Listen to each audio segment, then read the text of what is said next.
Devin Haney versus Regis Prograis, December 9th. You know, people say a lot of things about Devin Haney. One thing they cannot say is that Devin Haney does not face tough opponents. I mean, tougher opponents than the so-called Four Kings. Well, I would say Teofimo takes on tough opponents too. Out of the so-called Four Kings, those two are the most impressive. Now, I think this Regis Prograis Devin Haney is a good fight. The problem with it is not pay-per-view worthy. These guys are not very popular. Back in the day, when HBO was doing boxing, this is the fight they would show on regular HBO. Now, it's not the most ridiculous fight that's been on pay-per-view this year. We have Barrios and Keith Thurman. We had Charles Martin and Luis Ortiz. We had Andy Ruiz and Luis Ortiz. It's not worse than those fights I just named. But with that being said, we shouldn't have to pay $60 or $70 to watch Devin Haney and Regis Prograis. And that is what is wrong with pay-per-view today. Pay-per-view is for mega fights. This is a good fight, but not a mega fight. You know what I mean? Fights that people would pay for. This is not one of them. It seems like Gervonta Davis has sent a clear message to Canelo Alvarez. After Canelo's pay-per-view numbers, people have pay-per-view numbers of him and Jermell Charlo. I don't know if they're true or not. I always go by Rick Ledger's numbers. But what I'm hearing is Canelo Alvarez and Jermell Charlo did between 650 to 700. And in some people's mind, that makes Gervonta Davis the face of boxing. And not just Tank Davis fans. I think in Tank Davis' mind, he believes that makes him the face of boxing because he had one good pay-per-view, 1.2 million with Ryan Garcia. But you have to have a dancing partner. Jermell Charlo has no fan base. Canelo basically carried that pay-per-view to 600 or 700, whatever it is.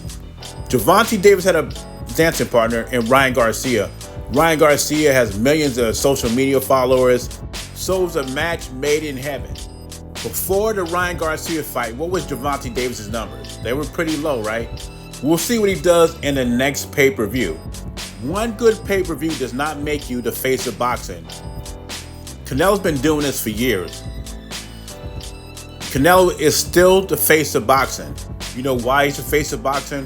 One of the attributes of being a face of boxing is if your opponent, after you fight him, can retire. Jermell Charlo, I don't know how much money he made, but I know he made a lot of money. Jermell Charlo can retire after this fight. Fighting Canelo generates generational wealth. When you fight Tank Davis, I don't know what Richard Nunes made, but from what I heard, he had to do a couple of more shifts at Burger King. Avani Yildirim made $2.5 million fighting Canelo Alvarez. Did Richard Nunes make that money fighting the so-called face of boxing, Gervonta Davis? What about Hector Garcia or Rolly Romero? And Avani Yildirim is a bottom feeder. Canelo's making bottom feeders rich. Gervonta Davis is not doing that. Ryan Garcia got paid, but part of that is because Ryan Garcia is popular. Avani Yildirim is not popular. And he still got $2.5 million for fighting Canelo Alvarez. That's the power of the face of boxing. You can make the other guy rich, and the other guy can be a nobody. Now, I know the Gervonta Davis fanboys, not the fans, but the Gervonta Davis fanboys will come with fake numbers. Well, Rolly Romero got $5 million. This guy got $5 million. Isa Cruz got this much money. I do not believe that.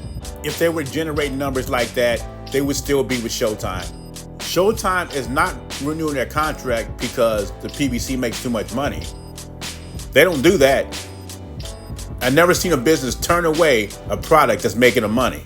So save your fake numbers and purses for the next man.